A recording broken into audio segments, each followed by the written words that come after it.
ଜୟ ଗୁରୁ। ଶ୍ରୀ ଶ୍ରୀ ଠାକୁରଙ୍କ ଚରଣରେ ମୋର କୋଟି କୋଟି ପ୍ରଣାମ।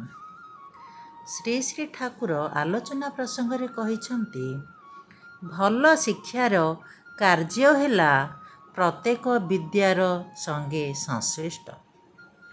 ଅନ୍ୟାନ୍ୟ ପ୍ରତ୍ୟେକ ବିଦ୍ୟାର ସମ୍ପର୍କ କ'ଣ ଏବଂ ବାସ୍ତବ ଜୀବନରେ ତା'ର ଉପଯୋଗିତା କ'ଣ, ତାହା ଧରାଇ ଦେବା। ତା ଦ୍ୱାରା ମଣିଷର ମସ୍ତିଷ୍କ ଖୋଲେ ଓ ଖେଳାଏ। ଆଲୋଚନା ପ୍ରସଙ୍ଗ ଚତୁର୍ଦ୍ଦଶ ଖଣ୍ଡ। ଶ୍ରୀ ଶ୍ରୀ ଠାକୁରଙ୍କ ଚରଣରେ ମୋର କୋଟି କୋଟି ପ୍ରଣାମ। ମୁଁ ଆଜି ଶ୍ରୀ ଶ୍ରୀ ଠାକୁରଙ୍କ ଶ୍ରୀମୁଖ ନିଃସୃତ ନାରୀର ନୀତିର 52 ବାଣୀ ଆପଣମାନଙ୍କ ଆଗରେ ତୋଳି ଧରିବାକୁ ଯାଉଛି। ନାରୀର ନୀତି 52 ବାଣୀ। କ୍ଷୁଧାରେ ଉଦ୍ୟମ। ଯଦି ଉଦ୍ୟମୀ ଓ ନିରଳସ ହେବାକୁ ଇଚ୍ଛା ଥାଏ, କ୍ଷୁଧାକୁ ବିସର୍ଜନ ଦିଅ ନାହିଁ।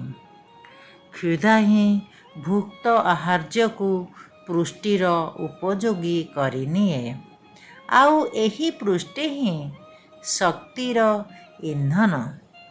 ବାଣୀ ସଂଖ୍ୟା 52। ପୁଣି ଥରେ। କ୍ଷୁଧାରେ ଉଦ୍ୟମ। ଯଦି ଉଦ୍ୟମୀ ଓ ନିରଳସ ହେବାକୁ ଇଚ୍ଛା ଥାଏ, କ୍ଷୁଧାକୁ ବିସର୍ଜନ ଦିଅ ନାହିଁ।